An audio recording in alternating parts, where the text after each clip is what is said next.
Oh আজ my থেকে শুরু God. করলাম জীবনের এক নতুন অধ্যায়। থাকবে না কারো প্রতি মায়া, থাকবে কারো প্রতি বিশ্বাস। জেনে গেছি এই পৃথিবীতে কেউ কারো নয়, কিছুটা মায়া বাকিটা অভিনয়। আজকের দিনটা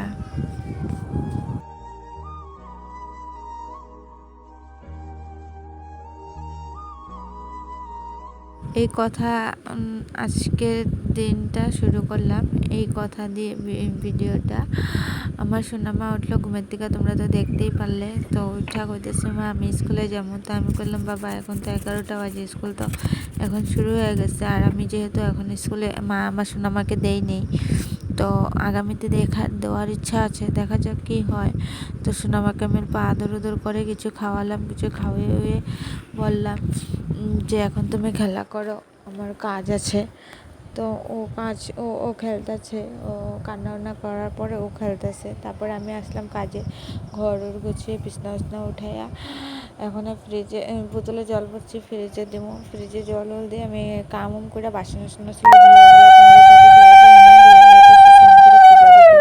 যেহেতু বৃহস্পতিবার অনেকটা টাইম লাগে ঠাকুর দিতে, প্রত্যেকটা বউয়েরই ঘরে সবেরই ঘরে পূজা দিতে বৃহস্পতিবার অনেক সময় লাগে।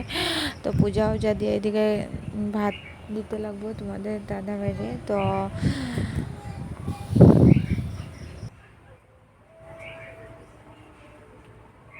তারপরে তোমাদের সাথে রান্নাবান্নাটা আমি শেয়ার করতে পারিনি, বহু তাড়াহুড়া করে রান্না করছি। তারপরে আর কি যেন ছিল, তার জন্য ভিডিওটা তোমাদের সাথে শেয়ার করতে পারিনি। আর যদি তোমাদের ভিডিওটা ভালো লাগে দেখা, তো এরকম যদি ভিডিও দেখতে চাও তো অবশ্যই কমেন্ট করো, লাইক করো, সাবস্ক্রাইব করো। আর রাত্রেবেলা তোমাদের দাদা এসেছে আর মশারিটা সেলাই ছুটে গেছে, তাই মশারিটা সেলাই করছিলাম। তো আমি বলছি যে একটু আমি ভিডিও করে নিই, ওহন মানা করছে, তার সাথে আমি ভিডিওটা করছিলাম। তারপরেও বলছে যে আমাকে খারাপ দেখা যাচ্ছে, ভিডিওটা তুমি ছেড়ো না। তারপরে আমি বললাম না কিছু হবে না, তো ছেড়ে দেবো ভিডিওটা। তো বাই বাই বন্ধুরা, ভালো থেকো। আর আমিও ভালোই আছি।